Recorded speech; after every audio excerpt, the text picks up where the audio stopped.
Working. Okay, there we go. Hello, I'm Dave Schaefer, and this is not a very highly technical talk. Now, I have taught a lot of technical classes in my career, and they range from offensive, defensive, so we actually break into computers, and I lay out scenarios, and we pivot, and we do a whole bunch of really cool stuff that you're supposed to do in offensive courses. So, I'm not going to be talking about any of that today. What I'm going to talk about is basically the unique role that I was in when I worked for Walsh College. Now, I said worked. Yes, that's true. I don't work there anymore, okay? I used to work there. I've got a few of my students up front, which is cool because they respect me enough to be here, which is awesome, even though I left the job. But in the meantime, the position itself happened to lend me to a unique aspect of looking at different types of cultures. Now, first and foremost, I am a hacker. I consider myself a hacker. I don't think I'm as skilled as like Ben 10 or any of those other really cool guys like David Kennedy and all those other people. But I will say that I do understand the concepts, and my hero is like Ed Scotus, who is actually one of the guys from SANS, set up SANS, and a lot of the really cool courseworks there with a lot of really talented people. And when I built classes, I tried to model them as close to SANS as I could. But with that said, we were working on at Walsh College, since that was brought up. I wasn't going to bring them up. That's okay. But we were working, and it's still in process, on a cybersecurity certification, the first ever in the world that we know of, for automotive vehicles. And that's going to happen here in Michigan. And hopefully, it was scheduled to go sometime in the fall. If you're interested in stuff like that, you know. It's not just CAN bus hacking, it's also wireless, it's everything. And so what we had to do is, as a full-time faculty member, was find out all these different types of advisors in the industry that we could talk to. And some of these advisors I knew before I even took the position. And some of these advisors I also met along the way. And it was a very unique perspective. So that's what I'm going to talk about today. And again, you know, I'm from that background. Now, for 18 years before I joined Walsh College, I was actually a system admin, blue team person, and very fascinated with the actual red team type of technology. And the red team type of technology is really cool because from the aspect, before I had a formalized education, and IT security, I never really realized how fascinated I was with cybersecurity and security in general. You know, I was going through the emotions of being a system admin and stuff, but I was also trying to push the system. I was also always trying to make it more secure. And I never really considered myself more of a security person. So to be in front of all of you, like I am today, is like an honor to me to be here. So I don't consider myself like a huge, awesome speaker of cybersecurity, but I guess I might be. I mean, my students may argue that. 6 years I spent teaching offensive, defensive. I've taught at different universities and colleges around Detroit. Everything was done by word of mouth. And I never applied for any of those jobs until they asked me to like submit stuff, you know, and they said, okay, we want to hire you and we're looking for you. So currently looking for opportunities out there, and overall views in this presentation are of my own and not of any past or future employer. Okay, these are my observations. Basically what we want to do is we want to define culture. We want to look at the stereotypes and differences. We're going to look at the similarities between the two cultures, the hacker culture and the corporate automotive culture. And we're also going to talk about cultural clashes, or what I call crashes, tongue-in-cheek. And we're also going to talk about some countermeasures and things along the way as I identify those crashes. And then we're going to look at, I'm a big history fan, okay? And we're going to look at the history and why it's significant today, and things that have happened along the way, and we're going to tie that into automotive culture. So, with that said, I don't know if you've ever seen Tommy Boy. Have you? Okay, awesome. One person. So this is a scene from Tommy Boy, and basically, when I was sitting at the table at one of the, I can't name the automotive manufacturer that we were at, but when we were sitting at the table, I immediately had this flash of this scene. And who was Tommy Boy? I was Tommy Boy. Okay? And basically I'm talking to a corporate bigwig, and I'll let you see basically what happens here. Hopefully it'll play for me. Oh, hold on. Technical difficulty. That's okay, we can work through it.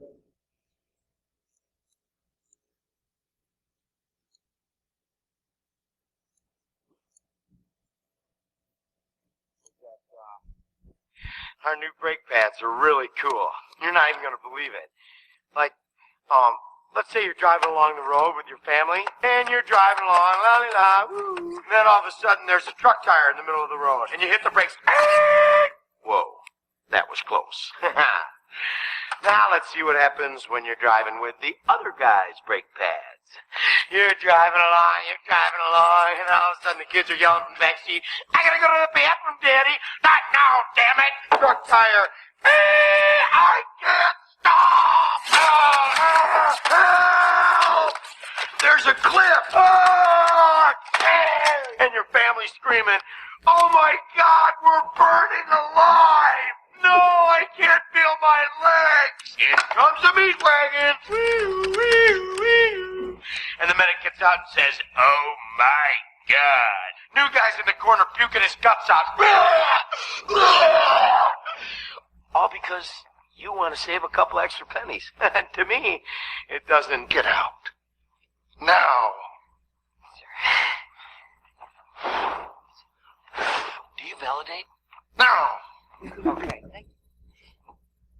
Okay, so that clip, although humorous, there is some truth to that in a way, in regards to, okay, I'm not that bad of a speaker, first of all, when I'm talking to them. And the meeting actually went a lot better than that, which is good to say.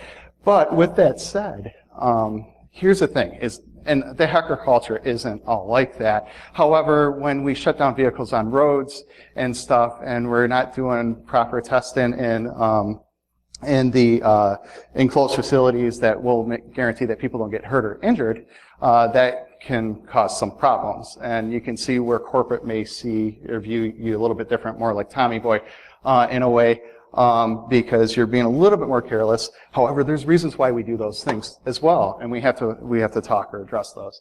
So culture itself. Now, here's the thing: is I said I'm going to talk about culture. Well, how simple is this to do? Back in 1954, there was a group of scientists that came together and said, we're going to define culture. Back in 1992, they still figured out that after 162 definitions, they could not agree on one definition of what culture was. So I'm talking about culture, and I'm going to have to define that, just like I'm going to have to define hackers, because it's both wide and deep, right? Like the CISSP. So culture consists of the derivatives of experience, more or less organized, learned, and created by the individuals of the population, including those images and encodements of their interpretations, meanings transmitted from the past generations, from contemporaries, or from foreign or individuals themselves. So we see this in the conferences that we attend. We have B-Sides, we have ConVerge, we have GERCon, we have DEF CON, we have all these different types of conferences. We have Black Hat and stuff like that. We're going to talk about that a little bit more. But each one of those conferences has its own culture. Okay? So, when we talk about the hacker culture itself, overall, we have to start at the very essence of the definition that was part of a railroad club at a major university a long time ago, and that's where the true form of hacker was termed. And that, basically, that term means noble explorer. It was somebody that can extend the capabilities of the system. And I always like to point that out, and the reason why is because there's a culture class around that, okay, obviously. There's also divisions of those different types of hacker cultures. There's Black Hat type of people that like to go there, and they'll pay the extra money instead of going to DEF CON, because they don't want to be around the DEF CON people. Oh, and by the way, the DEF CON people may not want to be around them, okay, depending on who they are. There's ethical versus unethical. There's hacker versus law enforcement. The subject is both wide and deep. And due to diversity and the experience and views that vary at different cultures and the different people that are presented, and the organizers and stuff like that, it all plays into that culture of those types of people. So for the classification of hackers for this presentation, what we're really going to focus on is we're going to use like DEF CON as one form of hacker and for the term of hacker, and then Black Hat may represent more of the corporation. Now, those of you that are not familiar with Black Hat is basically less expensive. It's only a couple $100 instead of a couple thousand. It happens the week after, DEF CON happens the week after the Black Hat. And basically, Black Hat, you're going to pay a lot more money to see about the same presentations. And over at another conference this year that I was at in Huntsville, Alabama, where I accepted Walsh College's designation for cybersecurity excellence, basically, I talked to an individual who's a head of security at a company, and he says, "Yeah, I go to Black Hat now. I don't really go to DEF CON." And I said, "Well, why?" Because they dye their mohawks and stuff over at DEF CON, and I don't really get into that. And I'm like, "Oh, okay, that's interesting." Because I'm kind of cheap. I'm like, "Hey, $200 for a ticket. I'd rather go to the DEF CON conference, especially since it's basically the same types of talks that are given." So here are the corporate cultures or clashes that I saw or observed. First of all, one is the media versus the hacker versus the corporation. This is a very real clash that's out there. It's a perception, it's a stereotype, and we can talk about how to work with that. A huge one here also is open source via closed source. Okay, so we have information sharing on one hand, and we're all about information sharing, and that's more the DEF CON group, where the corporate group are more like, "Hey, wait a minute, I don't know if we can share that yet." Okay, and I've seen that. There's the hands-on aspect. There's also the unbound versus the boundaries that are limited, people are limited to. And there's also the communication and response.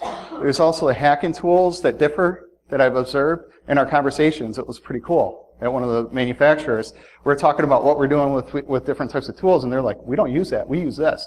Well, the difference was that tool was like a couple $1,000s, $3,000, and it was like, wait. It does like the same thing basically, but yeah, it's a lot prettier, and it's a lot more efficient too, but you pay for it. Testing, proof and concept, legal concerns, and then there's also the ethics that are the concerns. So, cultural clash, number one. Media versus a hacker culture. So back in February, I gave a conference talk about, and some of that's worked into this presentation and what this presentation evolved to. It was about 15 minutes. And I talked a little bit about some of these different types of stereotypes that media put out there. One of the things is like hack to the future. This is what it says. It says how car hackers and car makers are battling for control for your ride, or car hackers and car makers are battling for control. And it's like, wait a minute. I'm not battling anybody for control of your car. I really don't care. Okay? I just want to go ahead and play with it a little bit and try to figure it out and figure out how it works and see what I can do with it. Okay? And that's like the hacker mentality. But the media is actually out there, and in this one little ad, or this one little snippet, which was like the major banner on a major article from a major news publication, Car and Driver. It says right up there, and I actually source everything on here and reference it because that's the way I was trained, and I train my students that way too because it adds validity. But anyway, that in essence is not true. Okay, nobody's really battling for anything. The main thing is, like, as a hacker, we're trying to say, look, there's problems with your systems, and we want to go ahead and we want to expose them, but not in a way that you think we want to expose them. We want to expose them in a way we want to actually fix them. Okay, we want them fixed. That's all we want to do. And getting inside the hacker mind, and you understand the true hacker, in my humble opinion, is the noble explorer. We want to fix. We're fixers. We're creators. We're makers. And that's what we do. But the media has us painted more like the Grim Reaper. We always have to have a hood on. You can't see our face. That's not true. I'm up here. I've got a suit. I've got a nice shirt. And I had a nice shirt and suit on for a long time. You can ask my students. I'm a pretty good dresser. Okay? And that's not always true. So anyway, we want to detect failure. And Henry Ford said it the best. And when we talk about different types of hackers, he was a hacker himself. Okay, he took a lot of different types of systems that he knew about, and he put them together, and he basically formulated the car, the automotive car. And basically said failure is simply the opportunity to begin again, this time more intelligently. So that means, okay, we found the problem, but we can move on and we can go ahead and fix it. And that's the whole point of that. So when we talk about media versus the hacker culture, where is the media when we actually have, and I've had people that are ex-military that are going through my courses. I've had people that are police officers. Those types of people are learning the same offensive and defensive types of tools that we are actually putting out there today. The engineers, the people over at some of the major manufacturers are doing the same thing. Okay? So there's internal hackers in our organizations. And so we have the idea of a cyber ninja. Anybody ever heard of that term, cyber ninja? Okay. Cyber ninja is really a person that works for an organization, and they're out there. They could be the red team, blue team person, but they're constantly trying to improve the actual security within that organization. And basically, the concept of the entrepreneur itself is similar to an entrepreneur, except instead of actually going ahead and making your way out in the world and starting your own business, you're helping the organization from the internal view, and you're actually helping that organization from within. And from that standpoint, the entrepreneur behaves a lot like an entrepreneur, and they encourage ideas and the workable product of the company that you work for. They're motivated, creative, and able to think outside of the box. And hackers are a lot like that. Okay? It's the same definition. Sound familiar? Motivated, creative, and the ability to think outside of the box. So a lot of these organizations, and what I've observed is that over at the organizations that I did speak to, is that they have internal hackers. They have these people that are like us.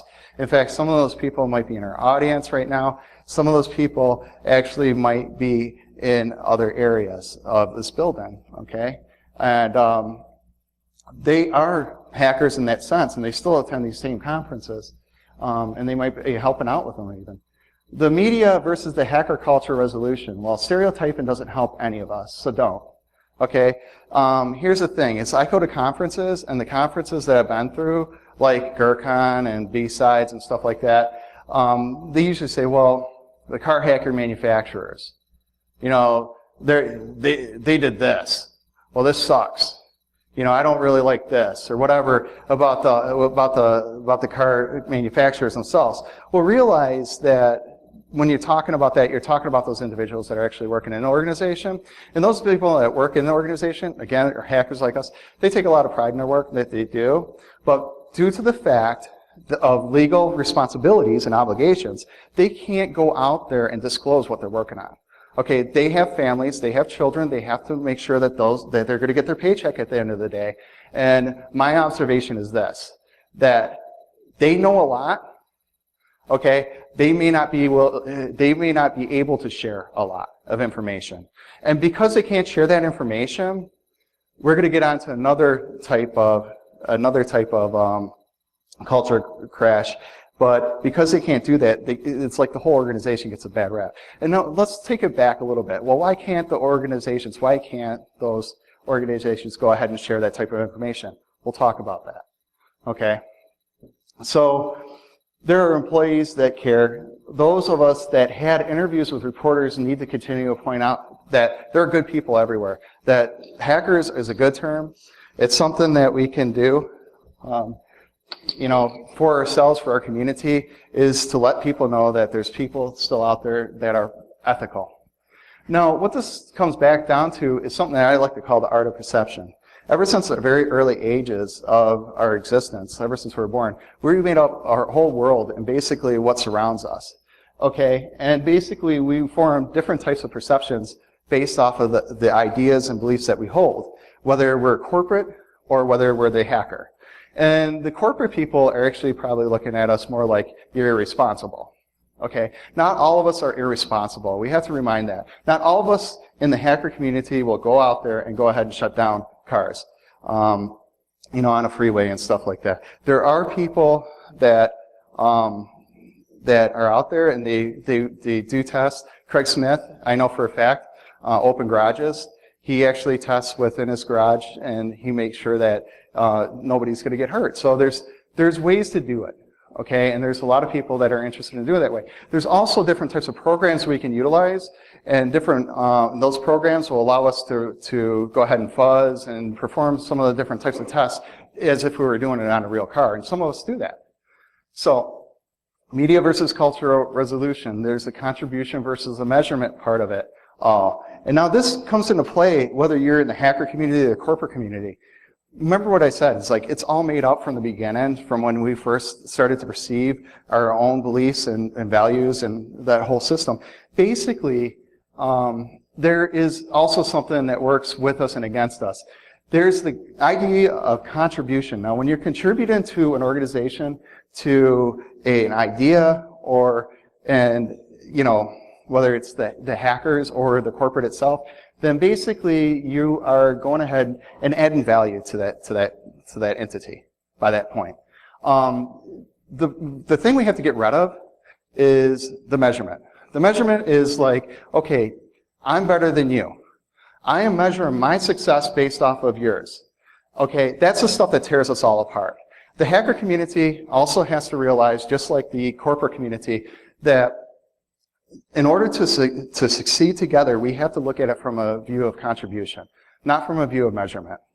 And that's very important, because we want to be the team that works together. We don't want to be the people that are actually going out there breaking up relationships and causing a lot of strife. So, open source. Well, open source really involves at the very epicenter trust. And from trust, if you can build that trust with the organization from a contribution standpoint, then basically what happens is that you will have communication, innovation, transparency, all that stuff will follow. Okay?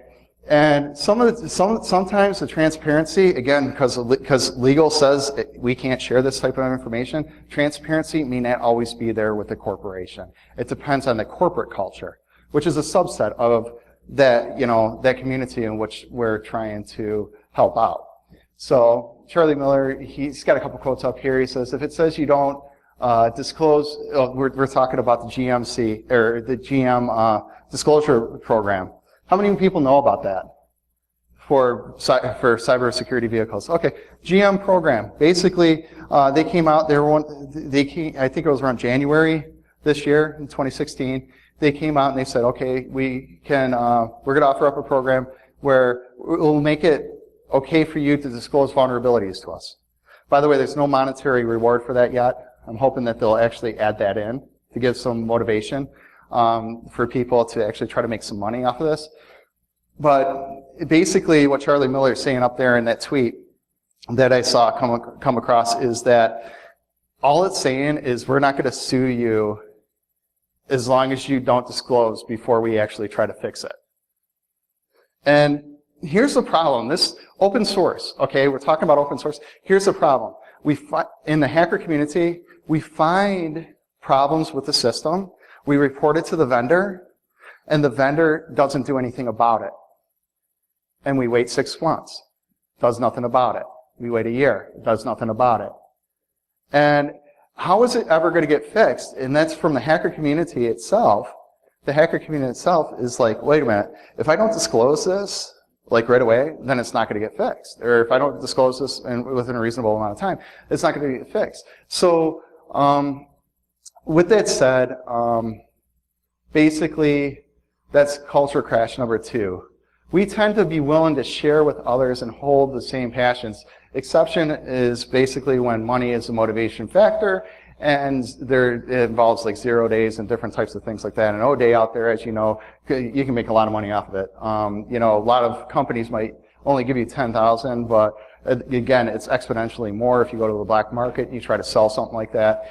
And it depends on your ethical alignment, your financial situation, and everything. But DEF CON, for example, as far as willing to share that type of information, there's parties and there's people that will stay up all night, work with you, and share with you to facilitate understanding for different types of ways to break into systems and how to make it work. Now, that does not work so much with the corporate culture.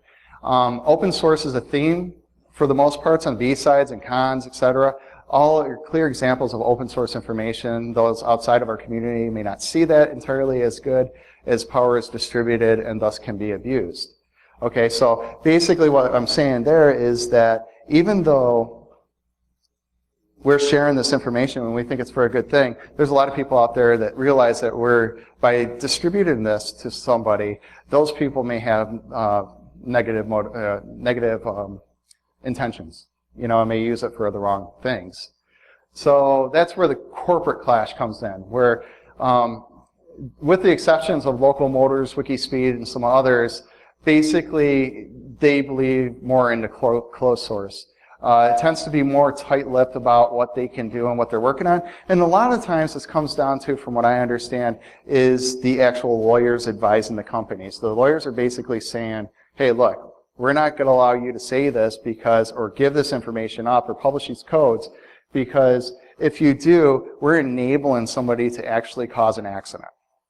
Okay? And that's a liability on our part, and if that happens, you're going to get fired. Okay, because we can't, because you're a liability at that point. So it comes very real. So hackers tend to resent this, as we are wholeheartedly believe in that, to make systems better through community effort. Codes for CAN bus, etc. may not be published, and thus requires us using techniques like fuzzing, but the Jeep hack shows that fuzzing works fine. Okay, so we can figure this out. So hiding codes only slows down the attack and it won't stop it. And there's an interesting point here. Like I was up in Frankenmuth, Michigan, and actually meeting with somebody, and across the table, the guy actually started speaking to me, and he started telling me about how he works for an automotive manufacturer. Well, I find out that he's actually working with CAN bus. He's actually working with the vehicle security and stuff like that. So I started talking to him about it, and his whole conversation with me there was very tight-lipped. This is from my personal experience. He said basically, he was like, "There's no way hackers can do anything to the cars. They don't know enough." This is before the Jeep hack. Okay, they don't know enough about the systems. There's not enough published out there for them to learn it because they keep it that way. Okay, I think it was 3 or 4 months later. We all seen Wired magazine. We saw the video. The Jeep getting shut down on the freeway and stuff like that. It pushed the envelope. Okay? And I'm not trying to take sides here. I'm not trying to say what Chris and what Charlie did was bad. I follow them, and I'm not trying to say that what Automotive is doing is great or is bad either. I'm just pointing out the facts. Okay? The facts are it got shut down. The facts are I wasn't able to get any information out of this guy. Fast forward another 6 months to a year, I was sitting across the table from him in a conference room at one of the major manufacturers in the prototype lab, in the lab where they tested securities and stuff like that, which is another paradigm shift for me, because when I walked in, I thought it would be all glitzy and everything, and it was very dull looking, 70s-ish. I figured they'd have, especially in a security area or something like that, like high-end tech, that it would look like all ritzy, but it didn't, But that just shows you the big hack, the big challenge there. So here's the thing that happened 7 days ago. This stuff continues to happen. Okay, so this is real here now. Basically, BMW had about 6 months and 2 0 days to disclose it, and the person that researched there's a cross-site scripting vulnerability with a web page, and another one with their car infotainment system that came out about 7 days ago. And he finally disclosed it. Well, he made it an issue. Now the automotive manufacturer has to fix it. So here's the problem. Okay? The problem is, from the hacker's mind, from the hacker's standpoint, why are you making us do this? Why aren't you fixing it? Okay? We disclosed it to you, but you have to wait until we have to do something. You're holding our feet to the fire. Do you think that they like to do this? That they like to go out? He waited 6 months before he released this, by the way. He didn't want to go out there. He didn't want to have to say, okay, I'm going to disclose these vulnerabilities out there. He just wanted it fixed.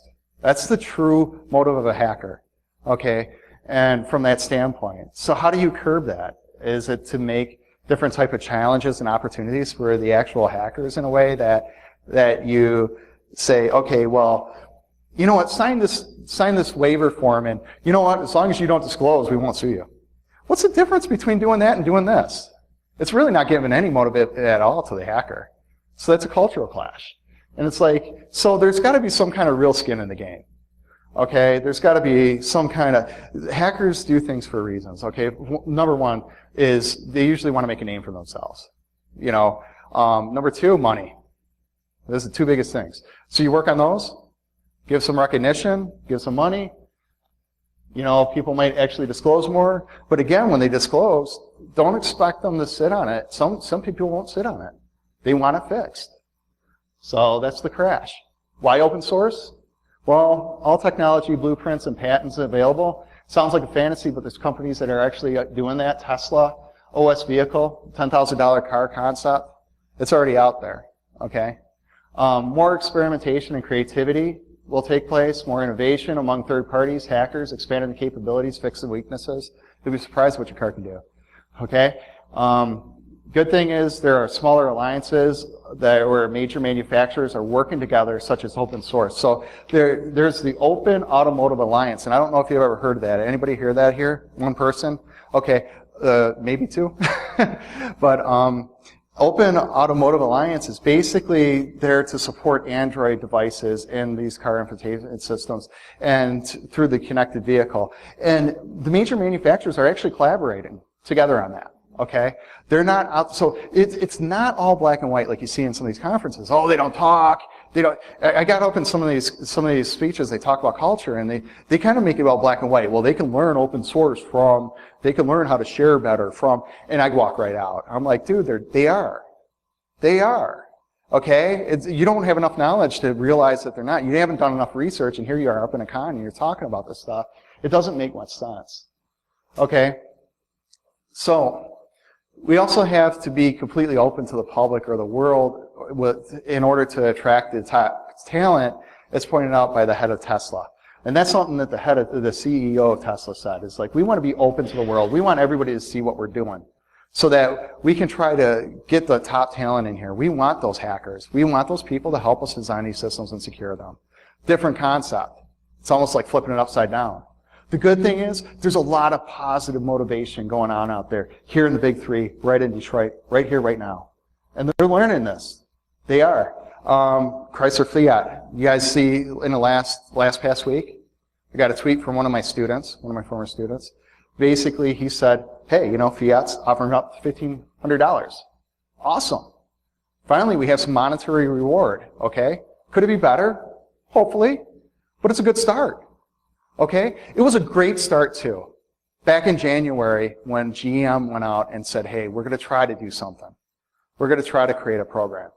So I don't want to downplay any of these things. I think all these are positive baby steps in the right direction. Are they an end goal? No. I'm sure the companies will go ahead and improve on those as they see fit, as they want to meet expectations, as they want to make sure that the vehicles are secure for people for future years to come. Hacking tools versus legality. What I've learned is, you know, this is funny because I was just searching through Charlie's newsfeed, but he basically says, as a professional car hacker, I don't need a tool beyond Vehicle Spy and EcomCat we release. So, but I'm ready to see what I'm missing. And he said a lot. You know, he's talking about Vehicle Spy and stuff like that.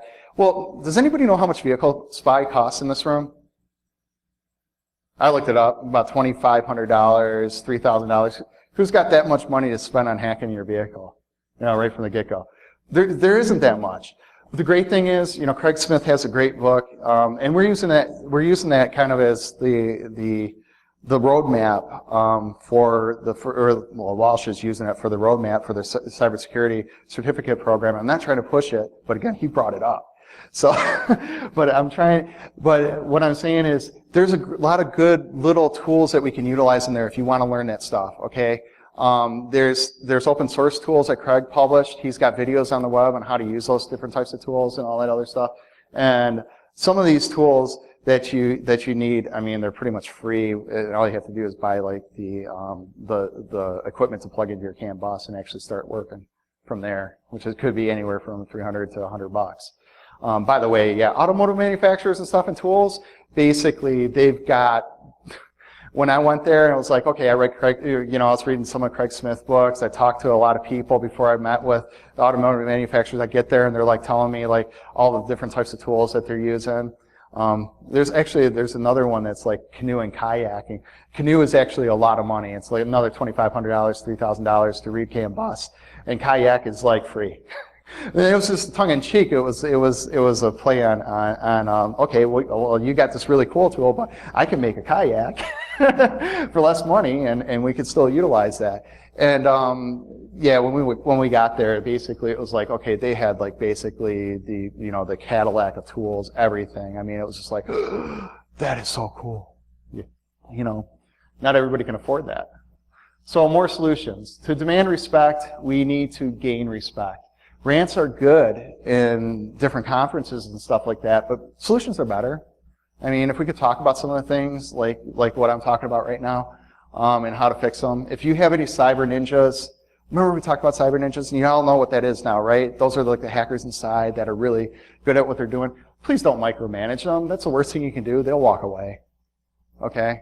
Cyber ninjas know that, okay, they got skills and stuff like that. But the big thing is, like, they're working on stuff. And, a lot of times, and it takes a long time to maybe fuzz or, I forget how many rounds. I mean, maybe 100 or something like that, upwards, rounds just to go ahead and try to get codes out of a system, and try to frickin' figure out like how everything works. But, if somebody's riding their butt, and they're sitting there up all day and night working on your stuff, that doesn't bode well. It's like you're working your butt off for nothing at the end of the day. And what are you getting? Where is it? Where is it? Where is it? Well, I guess I'm not fitting, so I'll see you later.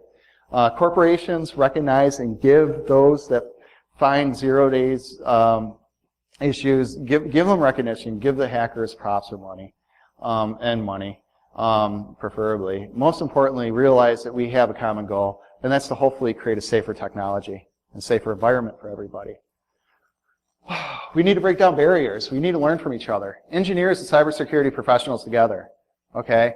We're both hackers in this community, in a way. I mean, somebody builds it, we go through and we look at it and we try to reverse engineer it to try to figure out how it all works. And then we try to do really crazy things to it. Listen without prejudice. That means go ahead and try to figure out what the hacker is trying to say. Don't just go up to him and say, okay, you're careless, and throw out all his findings. Some people have a very good point. And you know what? Sometimes you have to divorce your feelings from it. And that's something that I think that engineers could probably find happens pretty well naturally. Engineers usually are very analytical, and that's why they're engineers anyway. Speak with commonality. There's, nobody is better than anyone else. Remember, we're talking about the measurement. Let's talk about like how we can do things together, how we can fix things, how we can make it better. The human mind is a wonderful thing, so let's go ahead and use it together. Because when you add them all together, it's going to be a heck of a lot better. Barriers and stereotypes won't move us ahead, but, working in collaboration will. Conferences are okay, but action wins the day at the end. So let's go ahead and follow up the rest of this talk by talking about some history. So, history. Who's this guy? And then who are these guys? Does anybody know? Audience interaction time. I will not move forward. Anybody? Don't know? Okay. Are you sure? Anybody back there? Guy in the red? Do you know? Okay. Okay. Well, you know Tommy Boy, so I figured I'd pick on you. Okay. So this is Roger Wojcicki, and he's a physical engineer. And this is Charlie Miller and Chris Vlasic left. So Roger is famous for actually consulting with NASA back in the 80s. And, well, you know Chris and Charlie Miller, hopefully, because they're the ones that actually did the GPAC, right? So it's kind of cool. What do they have in common? Here's the bad thing. It's like a lot of people don't think about what the engineer has in common with the actual hackers. And this is where I'm trying to get to right here. What do you think that they have in common? Anybody know? Nobody. I'm paying for this conference. You tell me the answers. I'll tell you what they have in common. Roger Boisjoly and these two gentlemen right here on the side both found flaws in vehicle systems. Okay? They both tried talking to manufacturers, and they tried to get them to fix those systems. Okay? Now, these guys over here did not just go out and run out and disclose right away either. Okay? They waited some time, and then they went and disclosed to the public. Roger Boisjoly, again, he tried his best to stop the space shuttle from going up. What was the results? Well, Roger wrote a memo back in January 1985 concerning the fatal design in a vehicle, a rocket booster, asking NASA to go ahead and delay the actual launch. Anybody live through that? I did. It was pretty bad. There was a teacher on there, and I remember being in school at the time. And it was like very horrifying, especially to teachers that another teacher had just blown up in a rocket. Okay? On January 28, 1986, over a year later, okay, basically, or maybe less than a year, I don't know the actual month. No, it was January 1985, so it was over a year later. Basically, the Challenger exploded. Roger and his colleagues tried to stop the launch after the confirmation of the launch date. And Roger testified and found himself shunned by colleagues, managers, and eventually resigned from his position as a physical engineer. Why? Because he did the ethical thing. He tried to tell people what was wrong with the system. It's very similar to what we're going through today. We try to tell people what's wrong with the car, and all of a sudden we get shunned. We get, we have maybe colleagues, even managers, come after us. Why are you doing this? Why are you saying this? Why do you think this way? This isn't the right way to think. Whatever it might be. And basically, it comes down to ethics. And a lot of people think that in the hacker community that we don't have ethics. We do. And in fact, if we didn't, the people on the inside of your company probably would be blabbing their mouth out to everybody, and everybody would know all your secrets. That's not the way it works. So this is a little short video of Roger Boisjoly talking, and I think it carries a lot more weight to listen to him than to have me actually talk about it. But I'll let you listen to this. Let's see. Before I start, I want to preface with a remark. I'm going to show you the NASA feed video of the launch that was piped to all the contractors on the program. I have to tell you, it's the first time I actually saw a launch from my facility. I didn't even know it was viewable from my facility. I was about doing the business on the program for my whole career. And this is the only one I actually saw from my plant. But before I show it to you, I want to press upon you several things. And although this may sound like a crass statement, it's not meant to be so. But the Challenger story and use as a case study to help students understand what's going to be coming up, especially, it's not about the death of 7 astronauts. And I know that sounds horrible, but it's not about that. That was a horrible, horrible culmination of the event itself. 7 exceptional people forfeited their lives for such an irresponsible launch system. It's also not about the loss of over $2 billion worth of hardware. What it's about is professionals in the system who had the authority and responsibility and fiduciary interest to do the right thing. And they abdicated that. They abdicated that because they were pressured to do so by the agency called NASA, as you will hear as the story unfolds. So abdicating your control. That gets kind of concerning, I guess, in a way when he says it like that, right? Now, I'm not saying that people in the corporate culture actually abdicate that control, but I'm sure that can happen, okay? And I'm sure it does happen. But what happens when it's not just one vehicle? We're talking about connecting multiple vehicles to different types of systems. Now, we're talking about cloud computing. We're talking about expanding it further. It's going to be more than just one system eventually overall. I know this from a matter of fact because 2 years ago I attended the U of M Cybersecurity Summit, and I heard one of the professors up there talking about how they're trying to work on cryptography to actually go ahead and work on a public key infrastructure to secure vehicles so that people can't go ahead and start to do man-in-the-middle attacks on different types of vehicles. And that's great because they're working on defenses right now before it even occurs. So there's a lot of due diligence going on in the system. And, hopefully due care will follow. Basically, I think we owe it all to ourselves from that standpoint, that we can actually go ahead and build better systems. Now, I want to actually just take the time here to actually talk about some of the hackers of the past, present, and future. These guys are all hackers. Whether you're Henry Ford, whether you're Dodge Brothers or Tesla, who was just way amazingly ahead of his time. We have Chris and Charlie. We have Craig Smith. And the list goes on and on and on. The only difference between them and us that I see is that there's time, the fourth dimension, It just goes on and on. But they started over 100 years ago. They had different systems to work on, and we have different systems now. There's integration, and there's a lot of things that we can do together if we collaborate. So, and if we do a good job about it. So, what are our actions? Basically, what will be the next actions that we take as individuals, as hackers in the community? Are we going to go out there? Are we going to shut down more cars? I don't want to even think about like Chris and Charlie having to be put in that position. I don't want to think about anybody being put in that position that we actually would feel like that, like we have to do that. I would never do that myself personally, but I would be really, really oppressed in a way if I disclosed something and it was never fixed, knowing that somebody could actually find that and not fix it. So, again, it comes with that collaboration, it comes with that trust, and if we have that trust together, we can build better relationships. And it sounds really basic and really simple, and it's not really a solution for all, but again, it goes back to those concepts of listen without prejudice, and some of the other things that we talked about, it's all made up. You got to realize that we do have positive futures together. The good thing is, if you are into car hacking or vehicle hacking or anything like that, the major automotive companies are after those types of people. They're starving for them right now. They want to fix things.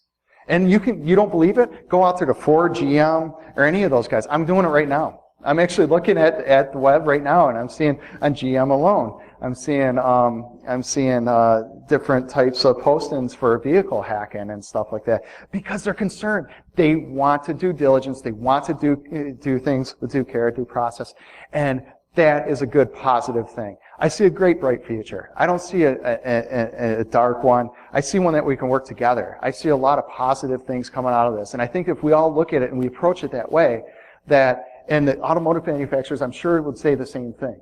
And I think we can all do things that are amazing and fix things and make sure that big pileups don't happen, with different vehicles and stuff like that. So that's the end. I'm Dr. Zero, Dave Schaefer. I have a Surreal Paradigm blog. I probably haven't updated for a while, but I used to write a lot of blogs. I do a lot of tweets and stuff like that. So if you want to follow me, that's my information. But that's basically the end. Is there any questions?